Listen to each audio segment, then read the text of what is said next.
Hey, welcome back everybody to an exciting adventure with the MMO. Yours truly, Mr. Derek T. Stevens. And my handler, 50 Shades of Nelson, is back tonight. He's been at pony conventions right and left.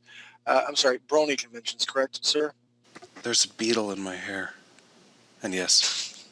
Is it Ringo or Paul? Because there's only two live beetles alive right now. I don't know, but it's crawling all over my desk now. You should probably either eat it or get rid of it.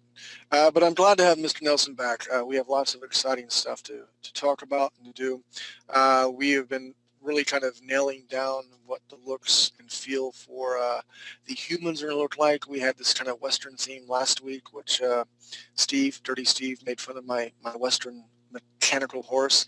And then my pretty Liebschon Eve brought in the horse with rocket feet, which I thought was totally silly, but at least she supported me, Dirty Steve. You did not. So we're continuing to move ahead. Today we're going to be talking about what maybe some younger people, younger kids, adolescents may look like in the game. That was one of the things that we need to explore. Mr. Ray has some exciting news. I have another page done for the MMO comic book, and then we're all going to do a draw along. We have a link that Mr. Nelson will set in BuzzNet that everyone is required to click on, and you'll see a naked Elysian gentleman, and we're going to kind of do some concepts for the second part of this comic book. I really believe that most of the people here in this class have already been in my drawing classes, so I kind of want to see on the fly what we can do with pressure on us. Can I have a hoorah, Mr. Nelson? You may. From you. Oh, yeah. Hoorah. Hoorah. All right, so you know what? Let's open up the question panel here. Anybody have any thoughts from last class or anything they want to share right now? Then we can move on. I want to afford that opportunity. In the BuzzNet? I don't see anything. All right, roger that. Bring in Mr. Ray, would you pretty please? Heck, bring in Mr. Ray. If Eve's here, go ahead and bring the whole panel. Bring everybody in, and we'll not step over each other, and let's just have a fun time at it tonight.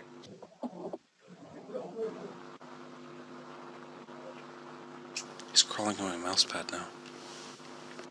Kill it, man. I don't want to kill it. He's actually pretty big. Are you saying you're afraid of this beetle? No, I'm trying to get him to move. Is he yelling help or saying it's a hard day's night? No, he's just Is he calling in Norwegian wood desk? I've got a million of them. All right, well, everyone should be in now. Hey, how's everybody doing tonight? Doing great. Good to hear everybody's voice. Mr. Ray, actually, I woke up this morning here down in the Buzz Cave. We got like tons of gorgeous models all over the place here. Meta is downstairs reading, and she's feeding me grapes right now. I told you that before, but I wanted to make an official broadcasting. Thank you, Meta. No more, please, baby girl. It's good. Yeah. Anyway, so it's been a great time down at the Buzz Cave. We are going to have a radio show this coming Friday and the following Friday as well. I want you guys to share it on your Facebook and let everybody know. We have a lot of exciting stuff we're going to premiere and talk about on 3D Buzz, some about the MMO class, some of the direction that we're going to be heading. Unfortunately, the guest speaker, Mr. David Miller from Imaginary Studios, his father is still very sick and he's out of town. He's not able to make it back, so that's why we're going to go on to the following Friday and have the radio show with him, and he is a transmedia guru specialist who will give you guys great ideas on how to make money with the skill set that you have. Mr. Steve, are you here, sir? Yeah, I'm not sure I'm talking to you, though. Come on, Dirty Steve. Love on me, baby. Stop calling me. Baby or Dirty Steve? Yes. All right, Mr. Steve, how's that? That'll work. Thank you, Mr. Steve. What I'd like for you to do is share with, because 3D Buzz is having a summer sale going on right now. We have a lot of interesting things that we're affording to the member sponsors and to everybody that are some great deals to learn on some 3D applications. Mr. Steve, could you share what's going on? Well, guys, if any of you are familiar with the Mastering Maya, the Fundamentals series, That usually sells for $79 a DVD right now through the, what's the date, Nelson? Next 3 days? Till next week. Till next week? Till next week, that will be on sale for $29.95. That's $50 off, guys. So if you ever want to know anything about 3D modeling, you should order that. Yeah, so $29.99, brilliant deal because price has been reduced a lot, and there's some great. How many hours of information's in there? About 400. Holy poop on a cracker! So it's like literally pennies per second. You guys should grab this stuff up ASAP. Again, go to 3dbuzz.com and you can look at the store. And we're running a special right now. And I'm a firm believer. When I first started 3D, a couple of 3D artists in there are like, well, how do we do X, Y, and Z if we can't draw? Well, you guys already can draw. You have a fundamental knowledge of drawing. I think it'll make you a faster modeler.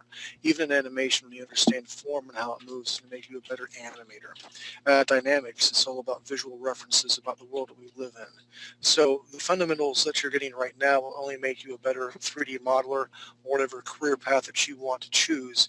And with 400 hours of very in-depth discussion and lecture and applicable things that you can use in 3D, it's one heck of a deal. So I do encourage everybody to go to the store right now, Blue Light Special, and get that stuff right away. Indeed. There you go. And with that, Mr. Ray, you here, sir? Yes, I am. Meta's just messing with me. She put like ice down my back. Silly Meta. Mr. Ray, I woke up this morning. I'm going to tell everybody this. I rolled off of my cot because I'm sleeping on the cot here down in the photography room, which is awesome. I'm secluded. I can watch my Netflix at night and not be bothered. And I turn my computer on to listen to some music and get dressed. And I see blink from Skype. It's Mr. Ray, hi. I'm like, I should really take this. And I didn't have any coffee. Didn't even use the bathroom yet. That's how important you are, Mr. Ray. I just want you to know. Really rolling out of the cot, and there you were. And Mr. Ray and I have talked a lot about our workflow for the comic book. And since you're here, Mr. Ray, I would love for you to kind of share with what we talked about.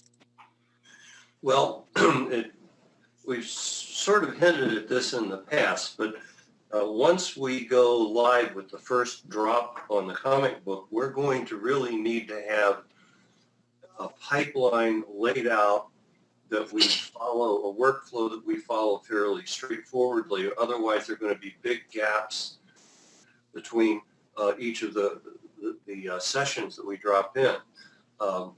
What I sort of had in mind was that people would be assigned various parts of the script. You get your part of the script that you're working on. Rather than going straight to inks, just do a rough pencil so that I can take a look at it, because some of the things that are coming up in the future that you don't know about might affect what you're doing right now. And I don't want to do lots of spoilers and so on. And some of it I haven't even written yet, but I have it in my head. So it makes sense if we could go on a page basis, script, pencils, any adjustments that might need to be made, then ink, then color. At that point, another double check at that probably should be Derek, because now we're getting really into the art side of it. Then back to me for another look, just to make sure that now that I see all the artwork for this section, I might want to change some of the captions and the word balloons, because I might want to add some explanation or do away with some explanation because it's clear from the artwork. And exactly. Then, let me piggyback on you just real quick, Mr. Ray, if I may. I'm sorry. Sure. But real-world applications, I'm working for a company, it's like Unglaublich, or which means unbelievable in German, or Uber something. Anyway, it's a 110-page comic from Alaska. And he's written a script, and as an artist, I've really tried to stay close to the script as possible. But we had a long conversation today. He's like, your art style, he says you draw bulky. He says it's not bad, but you like to put a lot of detail in. And when you have a lot of panels, that's hard to do. So with him, I have a literal script that I'm, as an artist, really trying to follow. And once I show him the pencil works and then he approves it, then the inks come up. And just like Mr. Ray is saying, we have a script, but he likes to go back and curtail the script to my art style. We've had to add a couple pages for like a fight scene or X, Y, and Z that's very paramount to some of the plot twists going on. And that's what we want to do with our artists. We want that pencil area, so if we have to make any changes, it's not hard on the artist. And Mr. Ray, again, brilliant, beautiful writer. He's given us the bare bones guidelines as artists we should try to follow to the T. But sometimes artists may think of something he may not think of, or he may add something that we didn't know that will affect the future. And so it's important that he gets the final say of the story. He can compare the script to his ideas that's going in the future to what we have scripted and drawn down on paper. So I concur, and again, with real-world explanations, that's how it works. And there have been a couple of times when people have taken something that I thought was one page and turned it into two, and I thought improved things. So it's a collaborative effort, but it needs to be iterative so that with each step toward the final product, the writer and the artist are both involved, and then the final product is Derek and or Buzz, before they actually put it up on the website. So something along that line as a process, I think then keeps things moving along. So that, let's say, at the end of the day, the first drop of comic pages is going to be 8 or 9 pages. Then we might, and that'll take Cynthia up to the point where she's teleported to her first challenge. The next drop might be her first challenge, and we need to get that all complete quickly so that maybe a week later we drop that in. Then the second challenge, the third challenge, the fourth challenge, and that will complete the first entire book. Then we can start working on the next book. But it needs to be a process so that we don't put up 6 pages here, 3 pages there, wait a month, put up 4 pages. I don't think that's going to do what we'd like to do with the story. It won't work because you'll lose your audience, and that's quick death. We don't want to do that. Mr. Steve, are you still here? I just came back and I missed the last couple of minutes. Well, we're discussing about our workflow for the comic books, and I agree with everything Mr. Ray was saying. And I know Eve's super busy. I'm really busy. The Buzz Cave is just, I wish you guys could all see what's going on here. It's crazy busy. And I just wanted to throw this out. Maybe you can explore this with Angie and Buzz, but maybe a banner artist needed, for experience. So maybe and then once we get these pages up, we can say we want help working with this project, something like that. And that's the whole reason I want these comic book pages done. Make them slick, make them innovative, helps tell the story for the MMO, and maybe get other artists. And we have all sorts of different levels and calibers of artists. And we can make them slick, we can make them look good. Even if you can only draw, like I said, 6 figures, you can throw ideas at us. So maybe we get a banner up like that, artist needed. We still have another guest speaker on the radio shows coming up in a couple months who will actually is willing to hire some of us to do comic book work for. So it's just a really great proving ground and great for your resume. So what do you think about that, Mr. Steve? Well, yeah, we can talk about it. You're so awesome and easygoing. Thank you. Now my mood's improving by the hour. You're smooth like a Sunday morning. It's easy like a Sunday morning. One of those two. But let's go ahead and go over our homework real quick. I know Sid, she's out right now on location, so she's not here. She hadn't had a lot of time to do a lot of stuff. I'll go ahead and go over what's on my screen right now. And Wolf, are you there, buddy? Yes, sir. Roger that. Yes, sir. So do you have me? some stuff Okay. I can't hear it. Do you have some stuff to show us tonight? Coloring.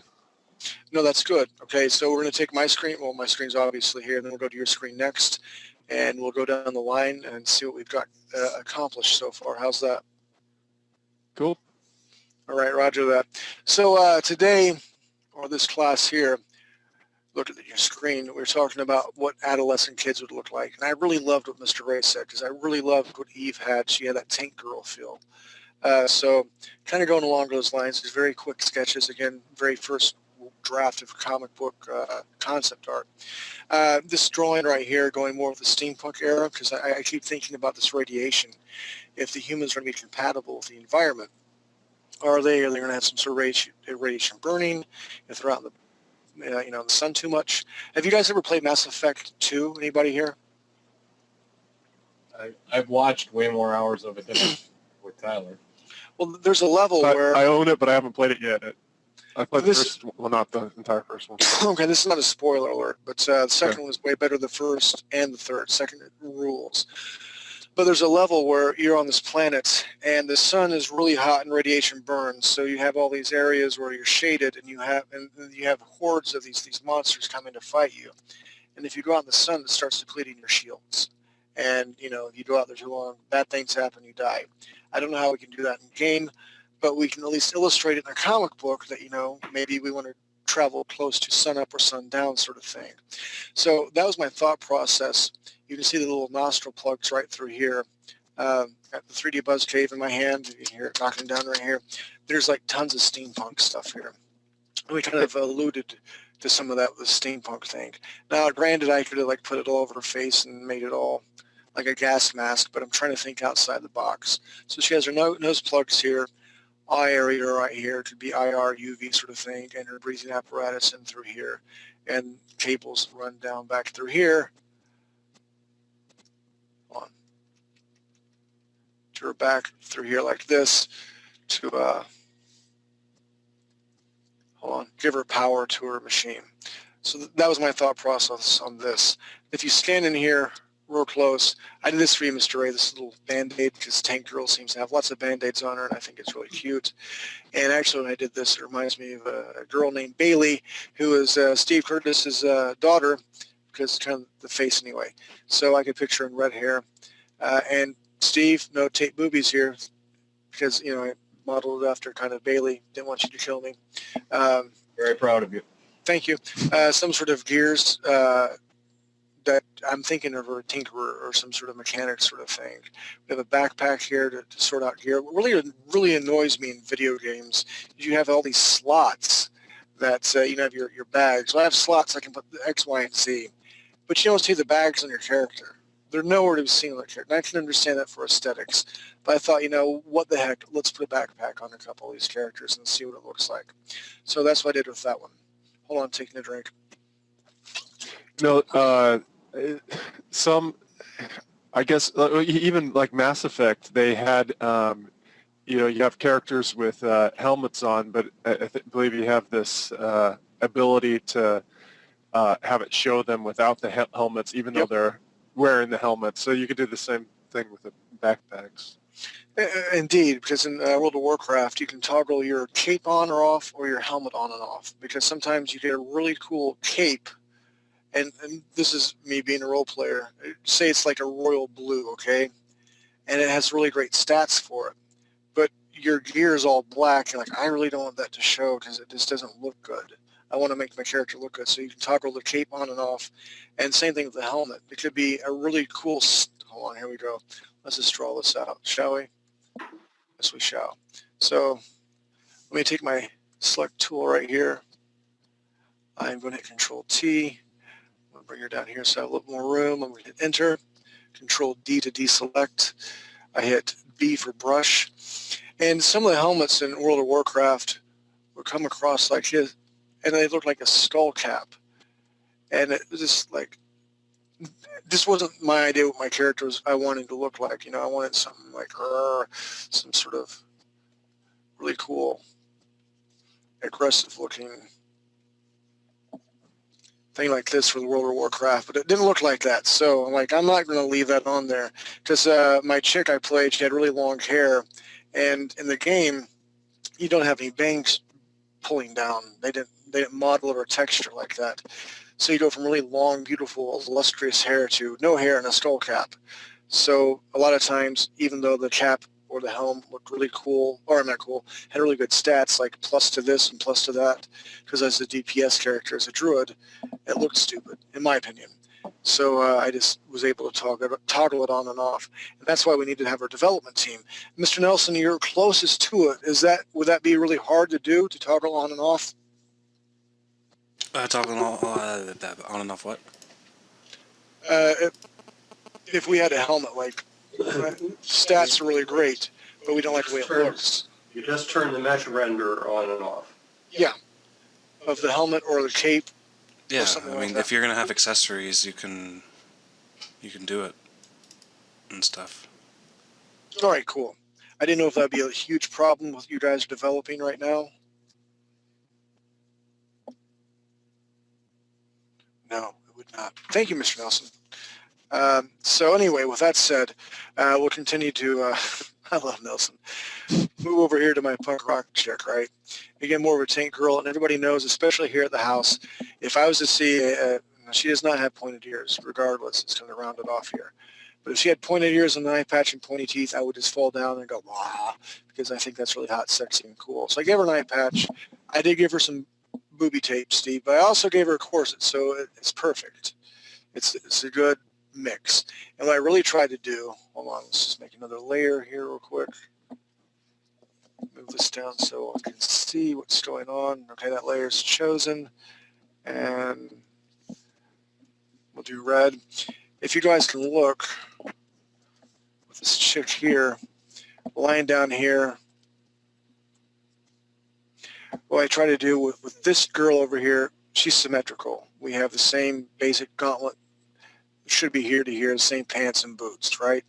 But with this chick in particular, which is more work for the modelers and all that sort of stuff, I always think of Spawn because he has one big boot and one small boot. What's that other boot? That's my Canadian people right here. So what I wanted to do is have a really big gauntlet over here.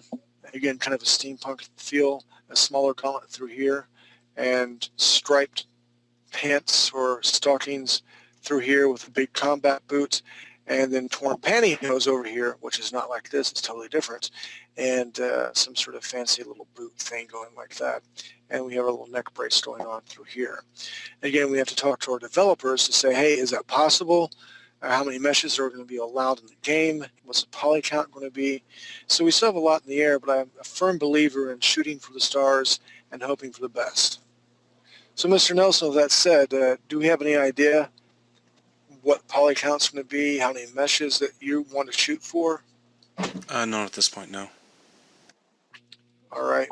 Well, we're going to have a meeting very soon with Buzz and some development people, so I'm looking forward to that as well. And right now I'm just doodling as I talk, so that's no biggie. And we'll come down here to my kids. Okay, these are kind of like the adolescent teens, tweens, whatever. And since I had a couple of chicks here, I wanted to draw a couple of guys. And Mr. Ray, I actually thought about you when I drew this guy. Just a story, excuse me, I was coughing. With this particular kid right here, what I wanted to do, and I really loved what Eve did with one of her drawings, she had some young girl with really big baggy pants because that's what she found. So we have UP United, United Federation, not UPS, United Federation, like a military hat turned to the side. We have some sort of rank insignia here, and then this through here is really, really big and pushed up. So it's like some clothes that he found and really baggy on him. Again, kind of scavenger type of kid. Going back to the backpacks, what I really would like to see, because I've never seen it in games.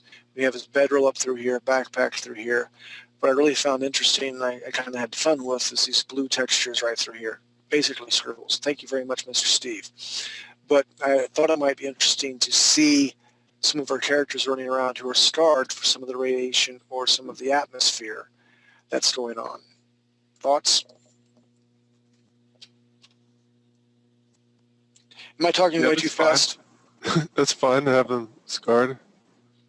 Well, Mr. Ray, to a degree. Hey, the bottom line is when you play characters, if you play some big tough guy and he's all scarred up, that's cool. If you're of the mind to play a chick, I would say 9 times out of 10 you want your chick to be hot. So, I agree. If I have to look at the bottom run around on the screen all the time, that's why I play a female night elf and night wolf, World of Warcraft. I want to see a nice looking bottom running around. But I agree with you guys. I think it would be optional, like tattoos or hairdos and stuff.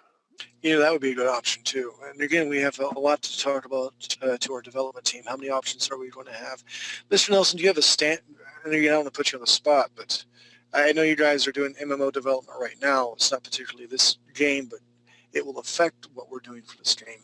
Do you have an idea or a mindset of how many options you're going to say? Like, you have 5 options for different looks, and we can choose between hair, tattoos, or 3 options of 3 different hairstyles, and then one or 2 options for tattoos.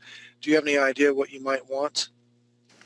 That would be up to you guys mostly, however many customization or things that you guys want to develop.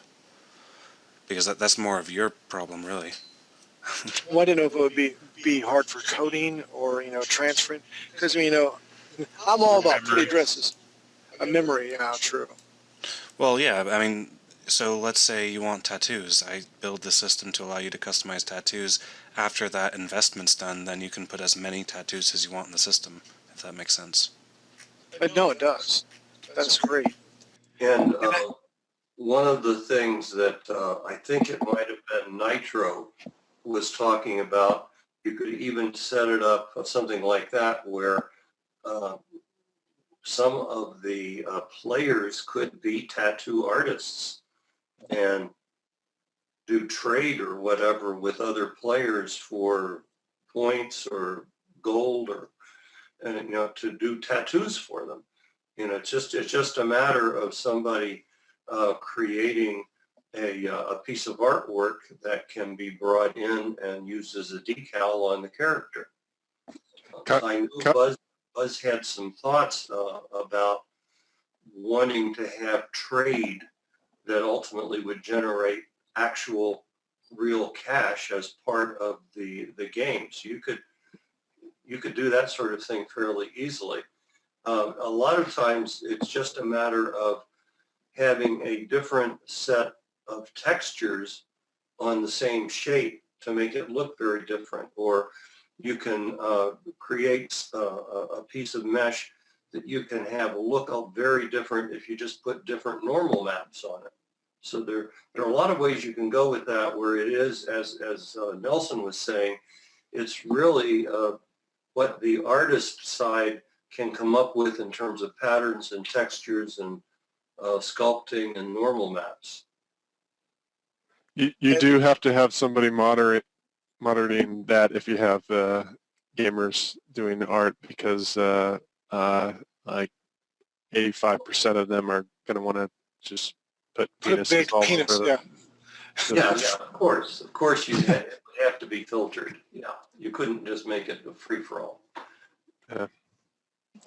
Maybe I don't know. There maybe a period of time where you get okayed, but even that who's going to okay it? So that's kind of, I don't know. Maybe if you do that, then you lose your privilege to do that. I don't know. Well, that's something that we can develop and think about at a given time, but I think it would be a really cool idea. And to give the players, what I would love to see is, and again, we don't want any genitalia running around on their faces, but in World of Warcraft, you have your tabard, and you can customize your tabard, and they have presets, and they have quite a few. I mean, that could be like tattoos. Once a month, once every 2 months, people write in whether they want to draw, and we pick the best 3 or 4, and we put them in the presets. And that way it is not our game, but it's the player's game. I think that might be a good idea. But that's something we can definitely explore in the future. But I like making it empowering the players as much as possible. All right. Any questions on what I came up with today? Any comments? I like the middle girl.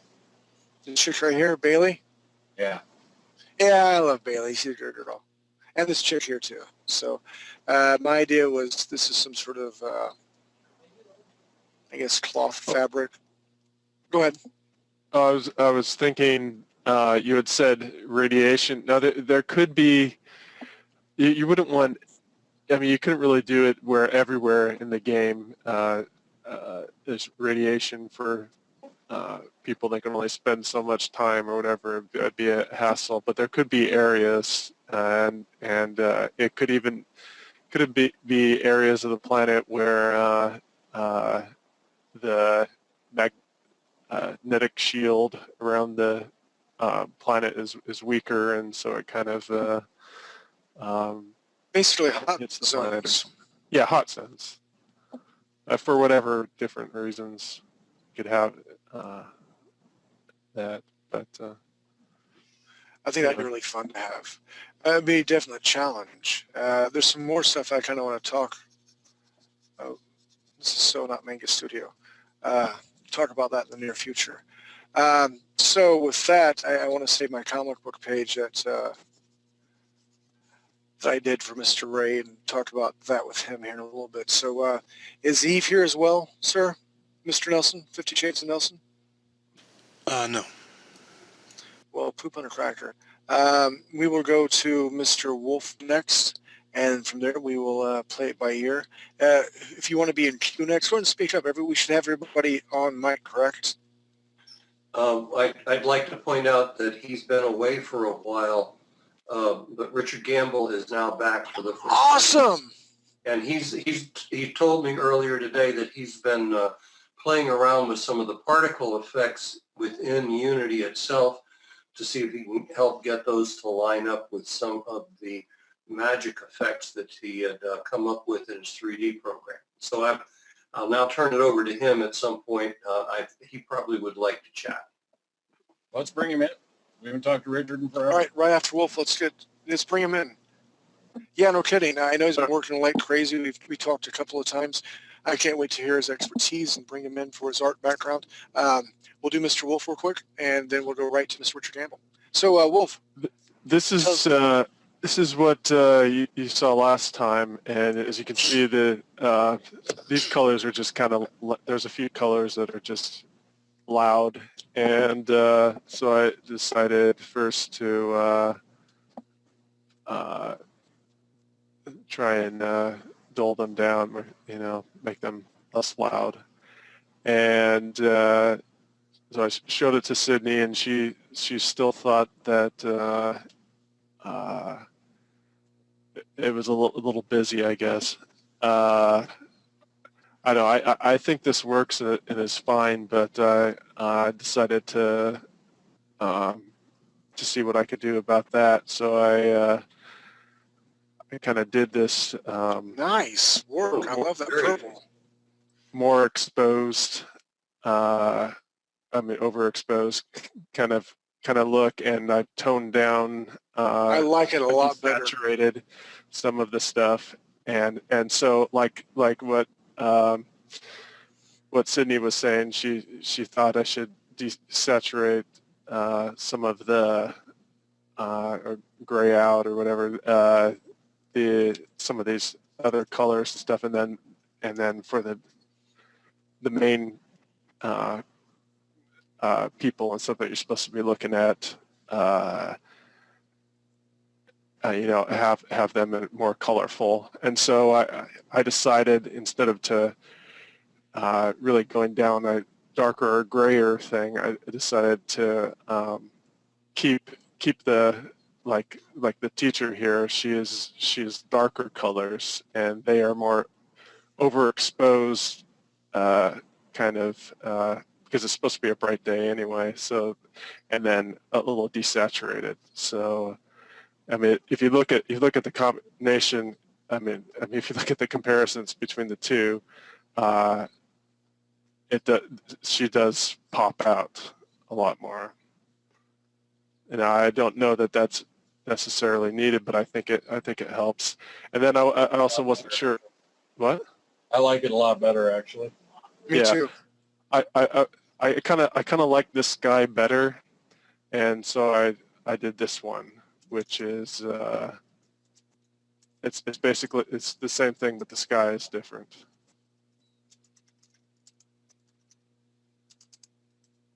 What do you guys think? Like the sky in this one? I like that better. Yeah. All right. So so I think those pop, and then for this one, it's kind of stylized because she's embarrassed, right? And it's got this teacher looming over her, and talking about how she's a descendant of hers and how lucky they are to have her in the class or whatever. Anyway, she knows that she's not very good at this stuff, I guess, and so she's going, oh man, that's now I'm going to look even worse. So I decided to try and go for kind of a gloomy thing, like it's kind of hanging over. I So love that. It's kind of artistic because it's still this is still the day, but this is how it feels. So So Wolf, one thing, could I interject? Yep. The two ones in the center on the right, you're going to need to work some effects inside her hands. What's going on there is she's trying to create fire and control it in her hands, and it fizzles, and it's just a couple of sparks and smoke. Another thing that's going to need to happen is the kids in the background and to the left, we need them to be successfully doing magic. We need them to be levitating things between their hands, being successful in controlling fire, that sort of thing, so that it's very clear she's failing and they're succeeding. And so that needs to get worked in there as you do the effects and so on. Yeah. Cindy gave me notes for that, so I knew that I'm gonna add that in. I just thought I'd make them all fire, since it's like that's what she'll be doing, and so it's like they all have the same lesson. So they're all doing the same. Yeah, that would work too. And they're all successful, and she fizzles out. Right. Except I think this girl, it looks like she's not doing it. She's she just watched. Maybe these two are just watching. The other ones are all doing it because they've already done it or something. I don't know. Good idea. Also, I think what we've just decided, because, and we're going to discuss the main guest studio very soon, but I would really love, and Mr. Ray's volunteered for this, to go ahead and letter everything. Mr. Ray's a Renaissance man. He can do everything under this frickin' sun. And because you can stop it, it's true. I've even seen him walk on water. Now, granted, it was only like an inch deep, but I did see him walk on water once.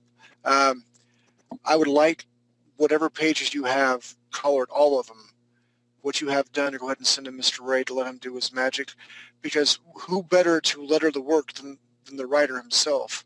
And when he gets those done, we'll get them uploaded on 3D Buzz. And I would love to be able to, a radio show. I want to be able to brag about all our hard work that everyone's been doing. Say, hey, on this date, the comic starts.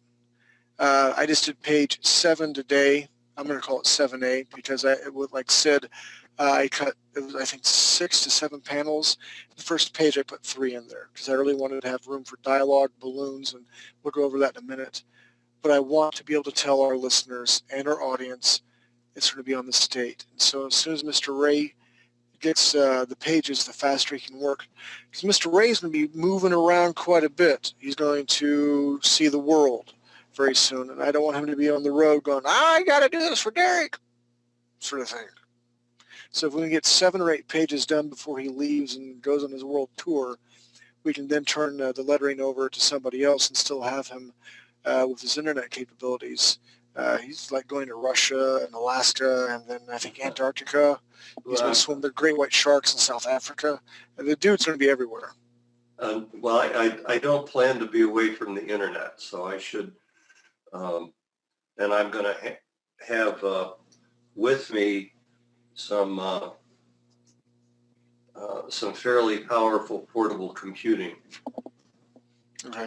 So just so everybody knows, we're in the process of selling our house and our cars. We're going to do an around the country tour in September from New York, Cleveland, Seattle, Portland, down through Reno and Lake Tahoe through Dallas, back up through Asheville.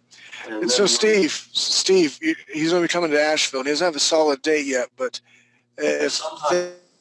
toward the end of September. And then love to get everybody together.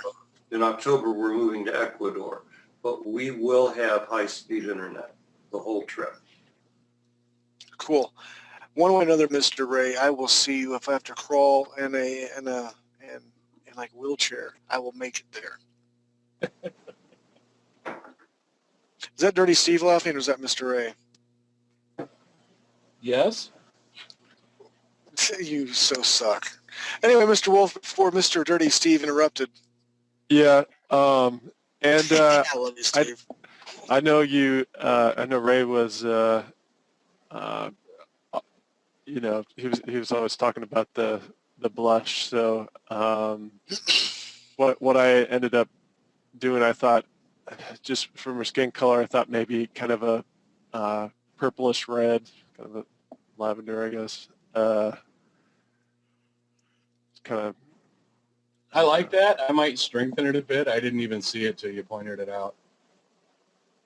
Yeah, that is something we need to think about. There's going to be some scenes down the road where we're going to have blood. What color is their blood, Wolf?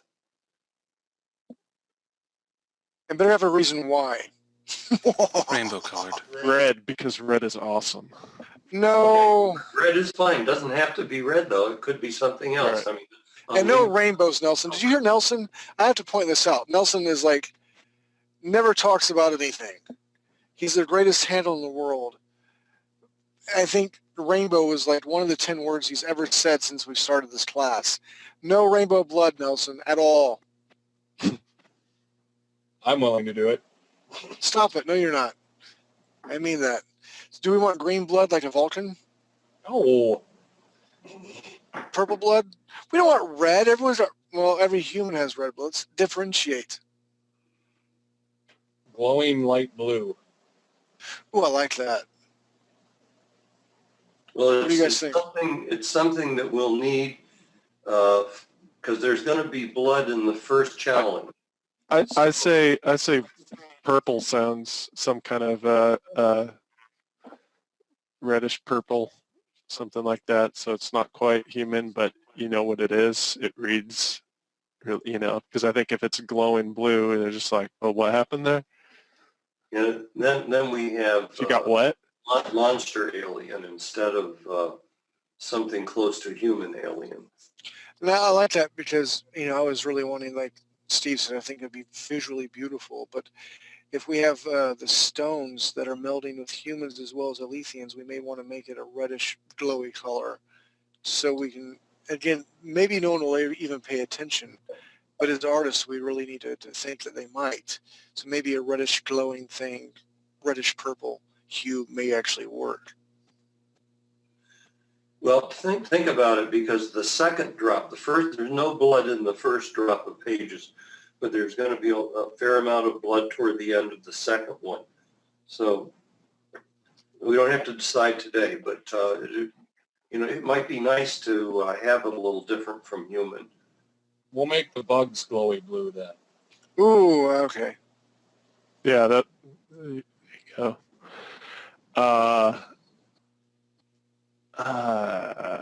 Or glowing purple. Stop that. We'll be decisive, darn it. What? I thought you were going to do purple for the... Right. Anyway. Sidestep. Continue. What do you think about the colors for this one? Bring it back to what the readers would first see. The normal size. What, go up to the top? No, just normal size. Bring it back. There you go. Sorry. I love it. I absolutely love it with word balloons right there. Yeah. It's mind-boggling. You're a great artist at this. Thanks. When do you think you'll have this page done? In like an hour or so? It's not going to take an hour. Jeez. Yeah, come on. You're a professional now. Like maybe 20 minutes. I don't know. What, do you need it by a certain? Well, I'm really trying to stop to think, and Mr. Steve, help me out if you will. If we get this, because I have another page, I need you to color. Is the next one? What page is this officially? This one's 5. I just did number 7. Where's number 6 at? Number I think Sydney. Number 6 is going to be the kids making fun of her, Okay. and then maybe her fight with her mother.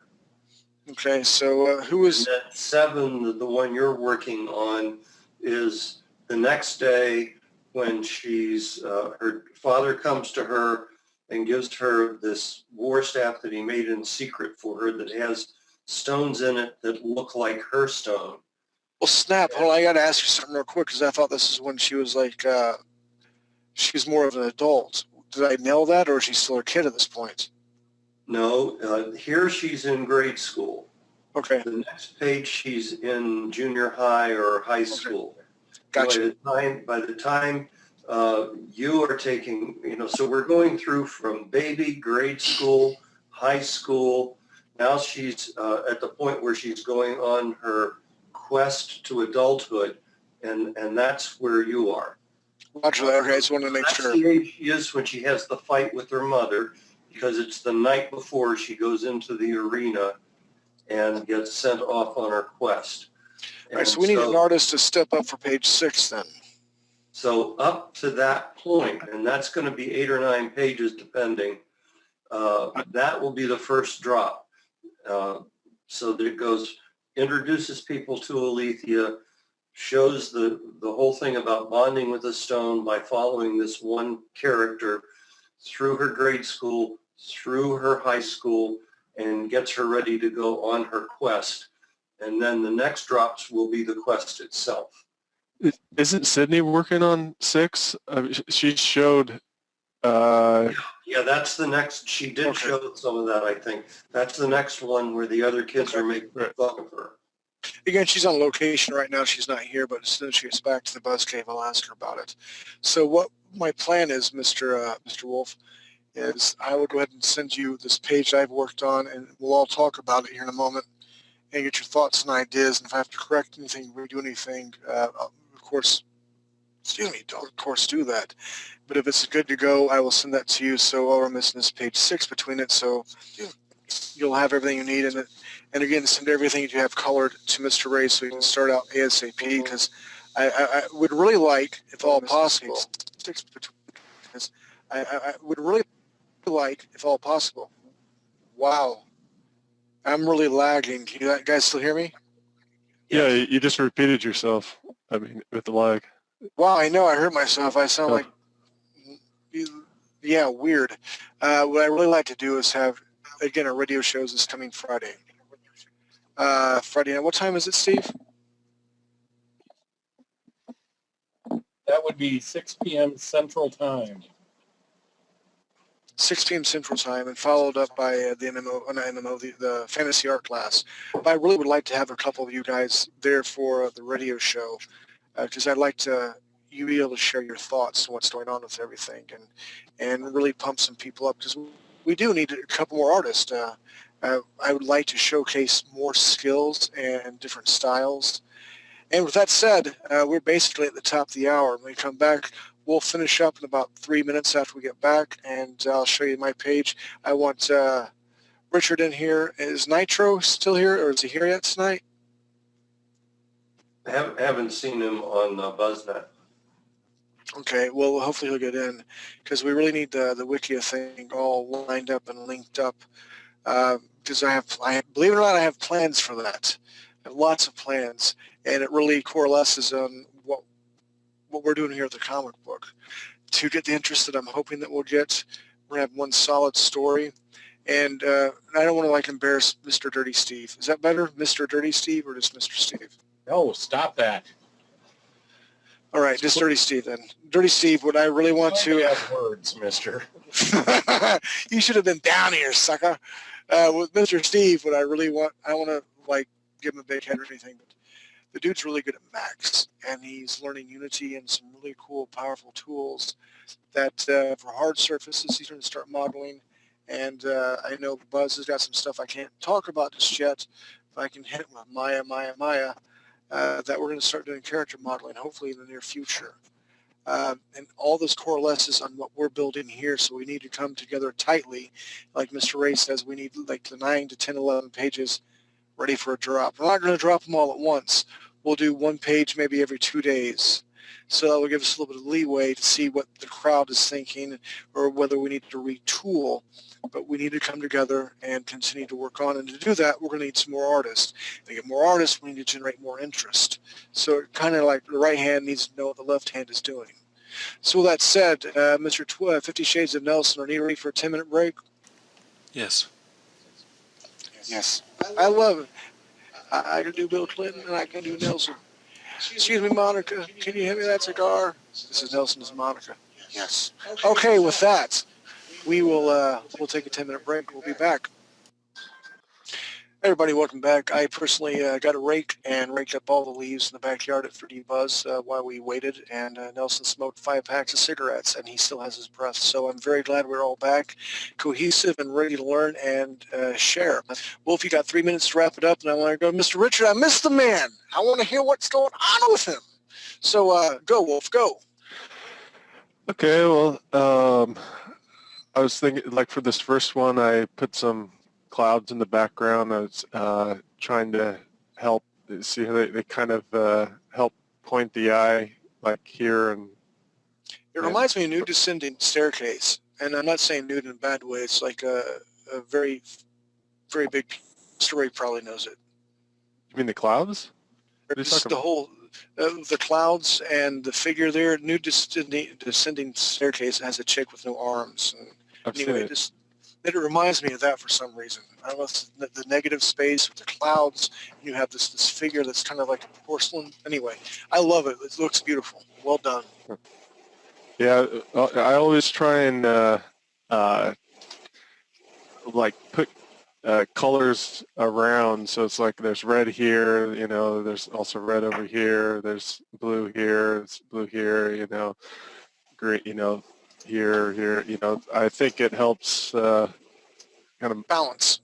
Yeah, balance and move the eye around rather than if the green is all in this spot and you just kind of look here and then you go, okay, now I'm consciously moving on to the next All right, spot. here's the bad news, Mr. Wolf. You ready for this? What? Here's the bad news, and I hate this news, but I'm going to share it with you. I've done lots of comic books before, and my normal work, thanks to Mr. Ray introducing me to Manga Studio, my workflow has gone from 6 hours to like 3 hours a page. But even at 3 hours a page, most people are going to look at our one page that we've done here less than a minute. And it just tears me up because there's so much work and blood, sweat, and tears that go into a page. And if it's good, they may look at it again. And if something's bad, they're going to look at it a lot. It's normal psychology. And it just really makes me mad. But we put our blood, sweat, and tears in it, and that is the crux of it.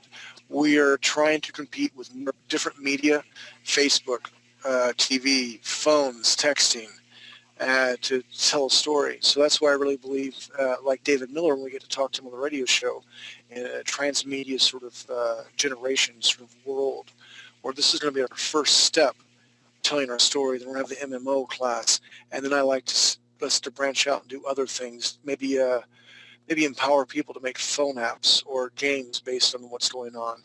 And I really believe that there's tools out there for a 2 to 3 man/woman team to be able to do that. Again, multimedia is going to be the crux of David Miller's discussion, not this Friday, but next Friday. Do you like that, Mr. Steve, how I kind of like, I'm segueing into that? Anybody there? And he doesn't like it. I'm sorry, I had an aneurysm. What? Never mind. I ran out of breath while I was talking. There's no way I can do that again.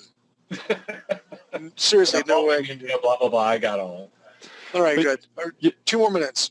You know, I mean, if they look at it and if it feels kind of balanced, I don't expect them to you know, most people to go, oh, but you know, this is well balanced. You know, it should just feel a little bit nicer on their eyes, and so they glance at that, and they glance, so they don't, you know, I think it resonates even if you just glance at it. So, all right. And Mr. Ray, Sid is back. The whole Buzz team's back from the photo shoot. They're doing their thing right now, and I have not officially talked to Sid, but I will guarantee that she'll have that last page done by Monday, and in Wolf's hands. And so we'll have 1 through 7 done as soon as possible. and I like to get at least 9 pages done before we commit to anything. Do you agree with that, sir? Yep. Roger that. So, All right, Mr. Wolf, do you have anything else to wrap up with? I was just asking you, you said you're going to give me a page. You're done with the page or you're not done with the page?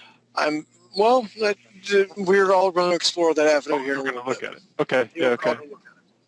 Okay, I'm cool. Roger that. Thank you very much. Bring Mr. Richard in, Mr. 50 Shades of Nelson. Mr. Richard has been in. Richard, are you there? Yes, there I he was is. talking up a storm a couple of minutes ago. I am. It would help if I don't have the microphone muted. Richard, I've missed you, man. How you doing, dude? I'm doing good. Much better now. All right, for those of you who are new to this class, we have several new class members. That's great, and you may be listening to this video. Richard he's the particle man, dynamics type of guy. He is able to marry our visions in 2D into 3D with spells and different lighting effects. And correct me if I'm wrong, but you're really trying to work with something in Unity with what we're doing on paper, correct? Yeah. Yeah, I fell a few weeks behind with subscription issues and all that kind of stuff. Now that's resolved, I'm playing catch up. But one of the frames where Cynthia was putting the soul stone into her neck, you had that sort of magical, glowy, streaky type effect kind of surrounding her. And so I started playing around with some particle effects and all that kind of stuff, trying to see what that might look like as an animated effect. And Do you have thinking anything you from a can show? gameplay perspective, unfortunately not. Yep, that's the one. Well done, Wolf. I don't have anything I can show at the moment. It's on the other computer, and I don't have any way to readily transfer the files over. It's all good. But next week you could, right? Yes. Well, next week I'm working, so I won't be able to participate through voice. But what I will do is upload some stills and probably one of the web builds for Unity. I'll put those on the Dropbox so that one of you guys can run it in the session. And brilliant. Yeah. Hopefully we can do it that way, and then I can just interface through BuzzNet. That would be great. Hey, listen, because you've been with us basically from the beginning, and you had a small break, so you also have the opportunity to be an outsider a little bit. You're not really an outsider. You're part of the family. What do you think? What you are, man? You're part of the family, part of the core team, and I'm seriously glad that you're back. And I want to invite more people into the fold. I want us to be a family. This is our game, not my game, not Buzz's game, not Steve's. It's our game. What do you think about what you've seen so far? What I've seen so far is just I am consistently blown away every week when we see new stuff. It's just awesome, and I can't wait to see where it goes. I wish Eve was here, man. You need to chat her up. She, I consider myself a decent artist, halfway decent. I'll get better. But the stuff that she comes with on the fly and her rationale and reasoning, I really want to tool myself to be more like her with thought process, because Mr. Steve is always like, you can't say it's because it's cool, Derek. You won't let us say it's because it's cool. And I admit, Mr. Steve, in front of you, God, and everybody, sometimes I say that. That's not a secret. Everybody but Eve said that so far. Eve has always got rationale for what she does. And I know she's not perfect, but she's pretty darn good. And I'm going to work myself way up to that level as a concept artist. Because earlier today, Buzz, like, I have a fun exercise for you. Like, what do you want me to do? I need you to look at this model. What do you see? Sunlight's going down. I need you to see. I need her laying on the ground. What's going to go on? I'm thinking, cool, concept art. I'm thinking werewolf, this, and we can tear her makeup up. He's like, we have like less than 10 minutes. Go. Like, oh, we don't have time for werewolf makeup. But because of that thought process as a concept artist and what we're pulling off here, that really allows us to think. And I'm still not rational. I'm so like on the cuff sort of guy. But it really helps me marry my creative side to the rational side, because as a concept artist, you need to be able to convey that. Steve and I were talking. I'm a huge Batman fan. I got a black on black 4-door Jeep with a Batman symbol on the back tire, in the front Batman like seat covers and wheel all Batman. I'm like, I want to be Batman. I'm like Batman. And Steve's like, no, you're not. I'm like, no, I'm like Batman. He's like, let me ask you something. I'm like, what? I'm thinking, fighting style? Is it this? He's like, the stuff you're going to be recording for Buzz, do you have it done yet? Yeah. He's like, no, did you write it all down? I'm like, what do you think? He's like, no. I'm like, no. He's like, you're like Batman. You're more like Spider-Man. You rely on your freaking spider sense. And I do. I'm the fly-by-cuff guy. Steve is more like Batman. He's methodical. And as a concept artist, I need to be more methodical in my thought process in writing art notes and stuff down like that. So I say that I'm a big dork, but I'm comparing myself to Batman and Spider-Man. Never thought as a Spider-Man guy. So well done, rationale, Mr. Steve. Concept artists need to be methodical. So there's dork lesson 101. If you're going to be a concept artist, you need to be like Batman and you need to be methodical. Unless you're a radio show host like I am, and then you need to be like Spider-Man and think on the cuff. All right, continue, Mr. Richard. Now the conversation's driven off the cliff. There's a point to the madness. My spider sense is tingling. I have to potty.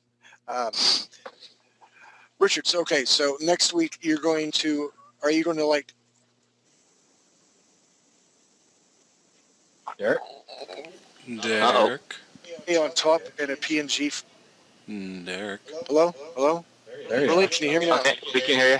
Hello? Start over. Man, wow, sorry about that. It's the Buzz Cave that hates me. There's a ghost here, and I'm not even lying.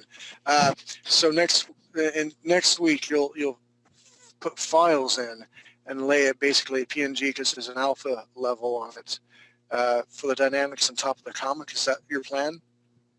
That's the plan, yeah. I'm going to try and mimic that sort of visual style with the glow, but like using particles in a 3D environment. So the idea would be that we could have a similar effect in the game. Like, say for sake of argument, let's say you'll pick what your Elysian character is going to look like when they're an adult, but for the purposes of character generation, when you're choosing what crystal you're going to have and what professions you're going to have and all that kind of stuff, you could have a younger Elysian crawling around picking up stones while you're selecting that, and then when you choose that stone, Nice. the same particle effect would be played, but it would have its color altered based on the color of the stone that you've chosen. I like that idea. You're so Batman, dude. So Batman. I wish I was Batman. Dang. Who's Iron Man? That would be me with a bad heart. So never mind. Well done. And what is your ideas and plans for the future for this project? For this project, well, I'd certainly like to continue working on the spell effects. I know that my visual contributions to these videos have been sadly lacking. No, and I stop. definitely want to get back on the horse for that. I don't want you to ever think that. I'm dealing with a young lady here at the Buzz Cave who's brilliant and a great artist, but she's lacking confidence. And that hurts her in so many ways. I never want to hear any artist. I don't want you to talk big and bad and be all like, I can do anything. I honestly believe as an artist, as a human being, we need to remain humble. Be confident in your abilities. Never downgrade yourself. You may not be the level of the artist that I am, but I'm not the level of the artist that you are when it comes to particles. We all have our own skill sets, and we're all learning, and that's the beautiful thing about this part of 3D Buzz. We have all different levels, all different capabilities, all different nationalities coming together for this. So if I hear you say this again, I will beat you with a wet noodle. Roger that. Amen to that. Okay, that's good. So are you finished? Do you have any more you want to share? Nothing that stands out. I know that I'm going to chat with Ray here again in a bit, and we'll compare notes on the story and all that kind of stuff. Like I said, I still have to play catch up on some of the other videos. I know that The most recent one that I watched was the one that it was the class itself was held like the day after my subscription expired, so I wasn't able to attend. And it was the one where you started talking about the human end of the storyline. Okay. So I'm gonna watch the rest of those videos, make sure I don't miss anything, and then I'll have a chat. As long as you like the Iron Horse idea that I had, we're friends. If not, I'm gonna have to disregard you. Richard, I need your backup here. I need your backup on the Iron Horse. That it's ridiculous. Okay. It's a robot horse. A robot horse. You ever seen Galaxy Rangers? I thought those horses are awesome. I can hear John Bon Jovi, wanted dead or alive, when I'm riding that darn horse. Seriously. Why don't you just bring a regular horse? Because they're old, they can die, and because they're not nearly as cool. They And can't run forever. Thank you. And they can't have weapon systems pop out of their flanks. Duh. And robot horses can fly. I won't go that far. Space fighter. Enough said. And they bleed in rainbows. As long as that right there, not happening. as long as it's not orange, apparently to Wolf. Richard, seriously, I'm glad you're back. I'm glad you're here. I'm glad to be back. Thank you, sir. All right. Is Miguel here or Mr. Clinton here?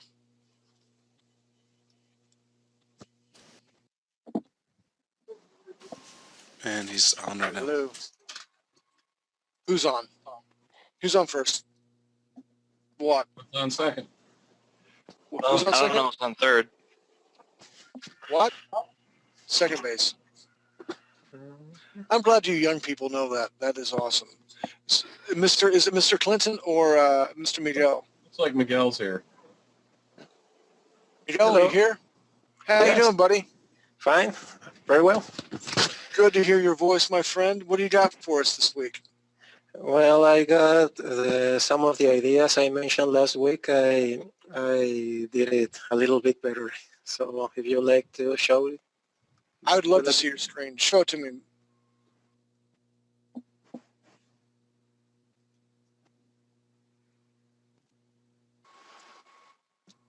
And here we go.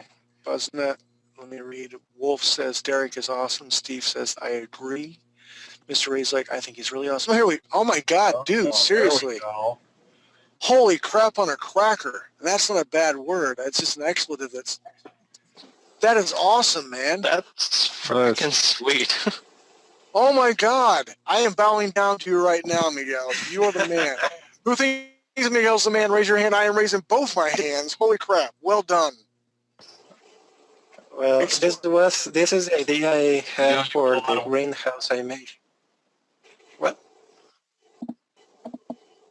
Well, Mr. So you Steve, put a lot of work into that. It's amazing.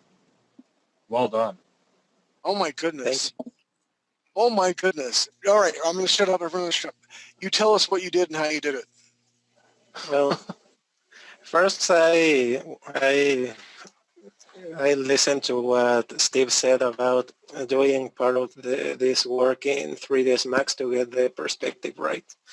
So basically I did the dome, and this is what I did in Max, and just to get the perspective because I'm not very good at it yet.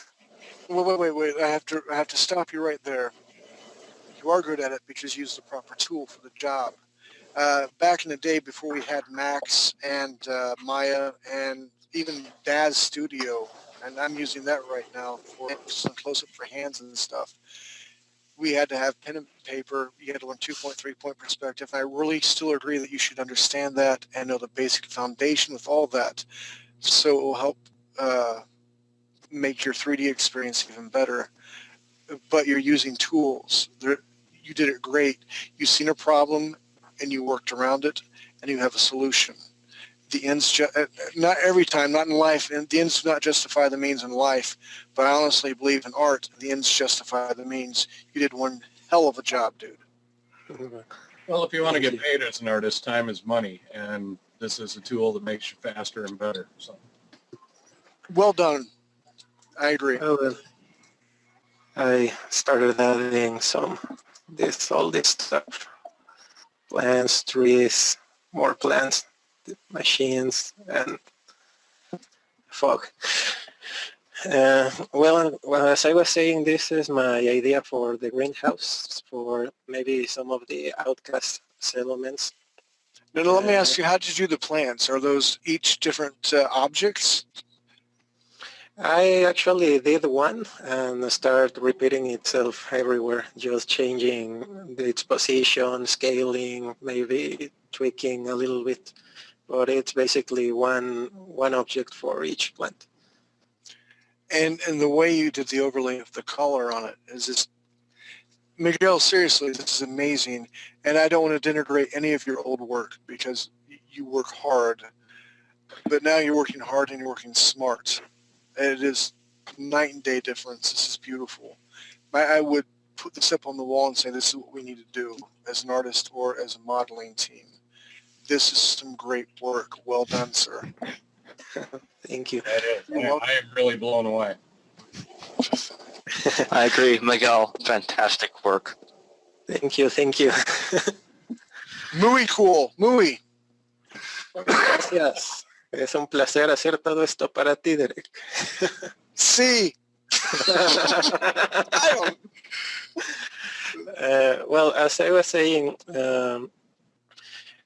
I thought about maybe the ground or the earth. Well, yeah, the ground of the Elysia could be not suitable for growing earth vegetables or plants.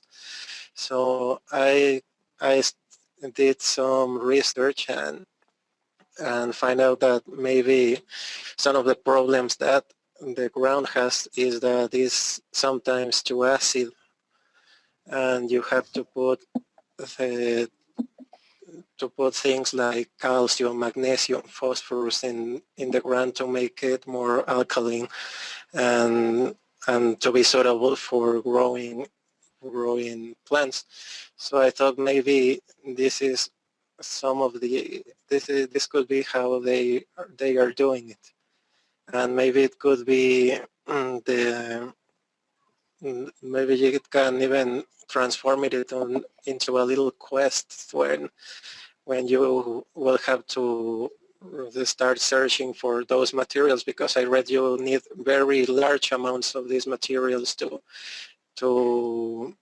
make it suitable for growing. And again, you're also Batman. Well done. I'm in a world of Batmans, and I am Spider-Man. I am so not cool. Hey, I like Spider-Man. All right, I can dig that. I'm the wisecracking silly guy. But you guys, and the words that I picked up on Miguel, and obviously he speaks multiple languages, but that he read and he's done research. And again, as a concept artist, that's what we need to do. There's so much, and we kind of touched on all the new technology that we have right now, and this is far off in the future. So as concept artists, we need to be able to read the latest technologies and then kind of see into the future. There's a great Facebook post where it shows Captain Kirk's flip phone, his communicator. Then in 1980, I think it was like 87, as early as that, they had the first flip cell phone. And then they had, on the Enterprise, they had like an iPad sort of thing they were working on. And then, of course, we developed the iPad. And then they had these large screen TVs they're having meetings on. And then, of course, now we're doing that. And they had Cisco from Deep Space Nine with these funky eyeglasses on. And now we have these Google eyeglasses. Gene Roddenberry was just a visionary. And as a concept artist, we really need to be able to find out what's going on now and dream big of what the future is going to be. And what you did is right now, Miguel, because you have rationale behind your thoughts and your art process, you can't argue. It's spot on. Okay, well, that's one of the ideas I had. I'm buying you a shot of tequila, man, when I see you, okay, dude? Okay. He never buys me tequila. That's not cool. You like to take your clothes off if you get drunk. We don't want to see that. No. Nobody wants to see that. This is cool. I mean, this is what I was thinking. It's exactly what I was thinking. Okay, I'm gonna put you on the spot. Are you ready for this? Who? Miguel. Okay. Yeah. I'm ready for him to be on the spot. Wolf's like, I'm ready for anything. Give me a shot of tequila, and I'm all right. As an art director, lighting source. Why is lighting source like this in this picture? What? Sorry? Because it looks cool. No, you can't say it looks cool. Why is your lighting source? Why is the light bouncing off the plants as it is right now? Where's your lighting source coming from?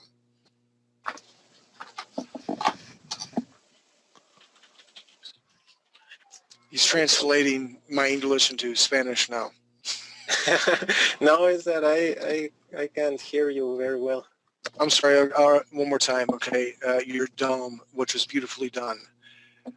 Where is the lighting source coming from with the plants? Because you have kind of a fog that's rolling over them.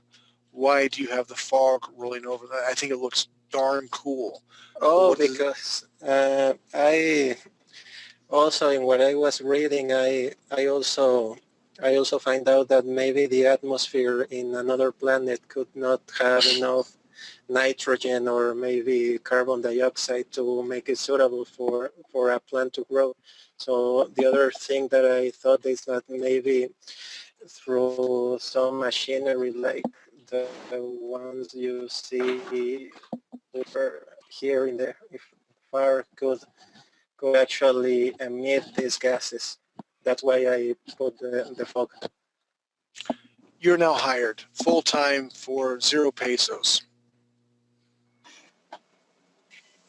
Ooh, another nice shot. Heck yeah.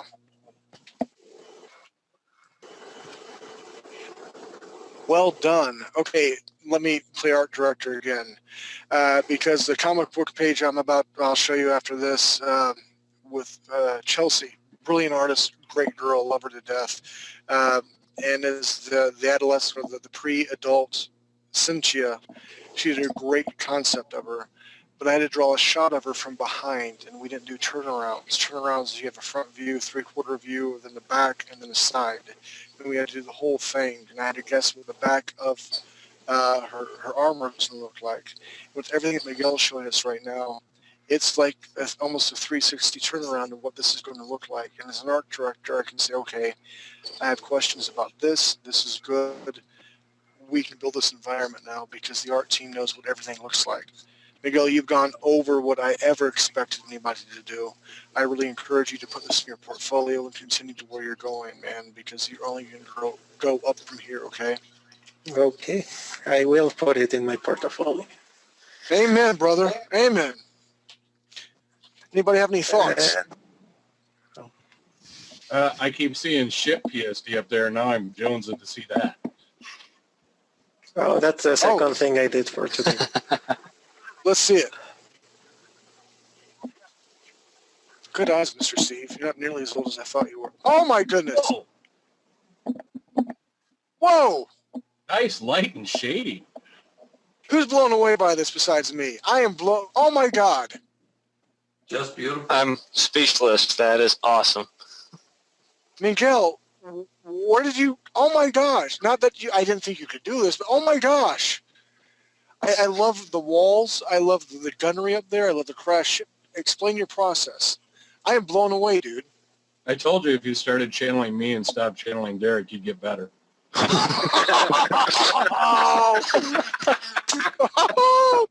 Oh, Mr. Steve, I can't wait to see you again. And you know what? If you're channeling Steve, you keep channeling Steve because this is darn good. Okay, we're all going to shut up. I had to pick my jaw up off the ground. What did you do? Nice ship. This is another part of what I showed last week. This about the crash ship that later became into the city. How'd you do the texture? Did you lay a texture map on the wall, or do you do? Is it all separate geometry? What'd you do? As I did with the last one, I started with a very simple render in Max. There it is.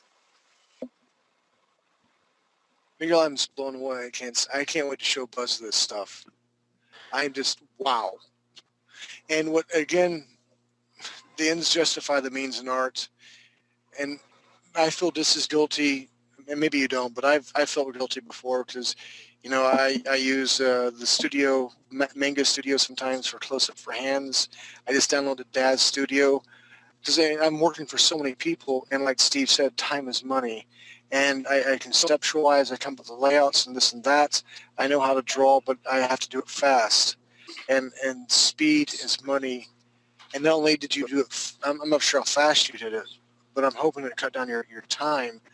But you did it professional, man. You have great lighting sources, a great concept.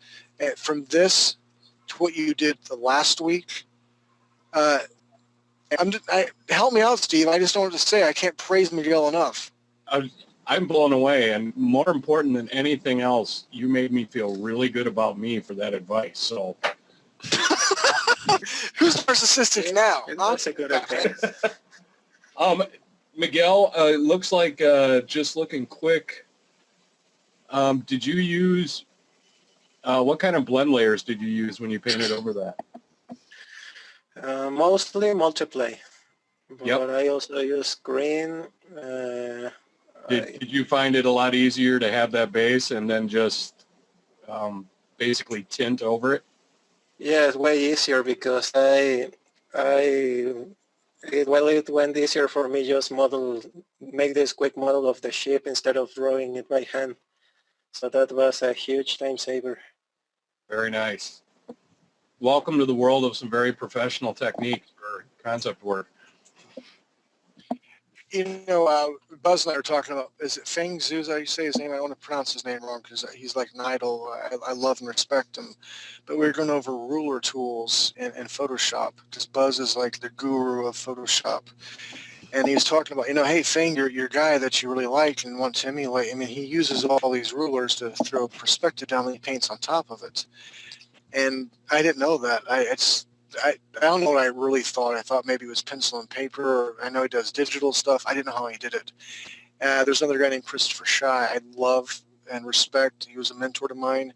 And I'm like, okay, Buzz, how does he do this? He told me he does X, Y, and Z, and he paints over this. And I'm a firm believer as an artist, I don't want to keep anything to myself. If I have a technique that I like, I want to share it with you. And just like Steve shared his advice with you, this is a game changer for you, Miguel. You keep doing stuff like this, and I honestly believe within like 6 months to a year, you're only going to get better, and you could get a job landing doing what you're doing if you keep this up. Because the progress, and I want all of us to be inspired by this. And I know it took time, and I know life gets in the way of a lot of things. I know this is free. We're not paying any money for it. But you're learning, and I wish I could give you more praise. I wish I had a stronger word for more than I am proud of you. I wish there was something bigger I can say, but I am proud of you. I want you to be inspired, because you inspire me right now, man. I want to get off this channel. I want to start drawing, because I don't want to be like Christopher Shy anymore or Fang. I want to be like Miguel. I'm serious. I'm not even lying. I want to be like Miguel.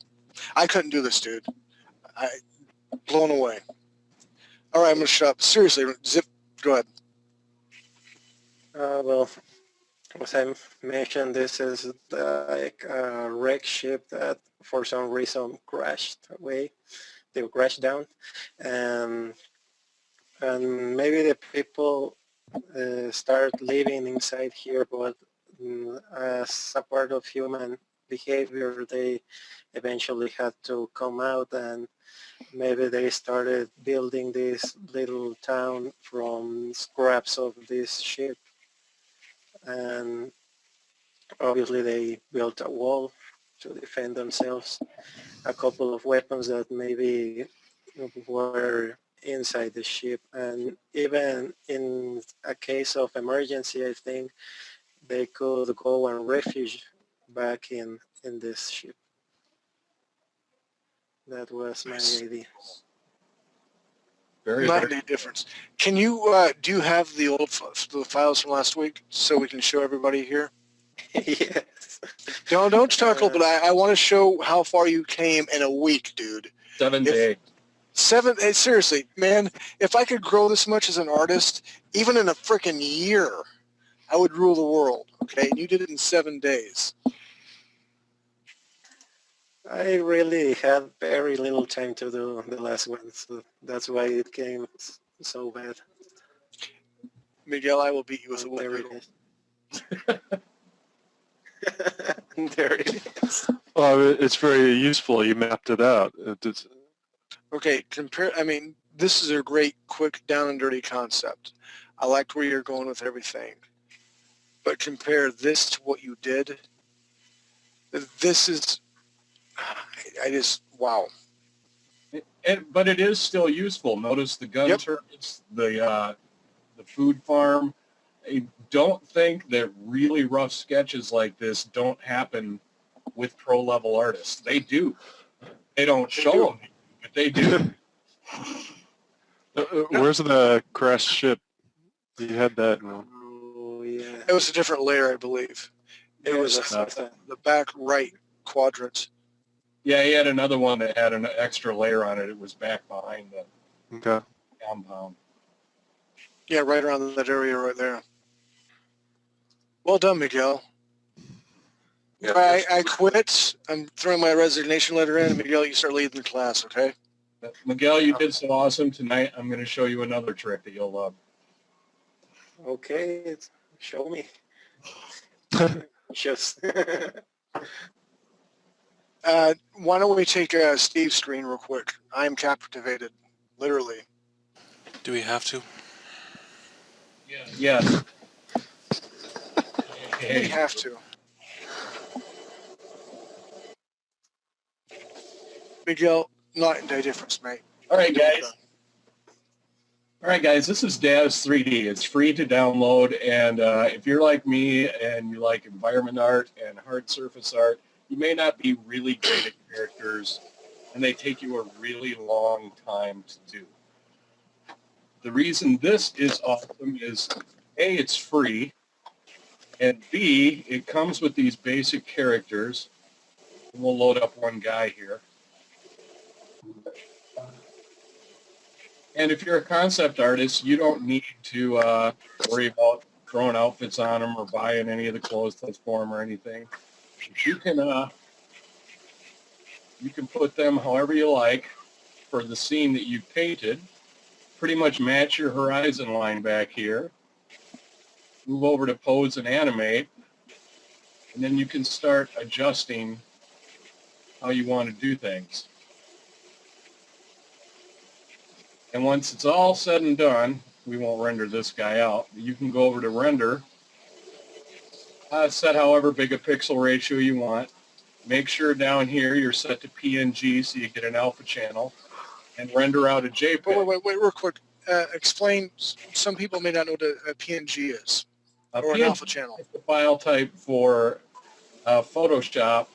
And an alpha channel, basically if you have PNG, it's going to render out your character, and it's going to render everything you see here behind him as nothing. It won't exist.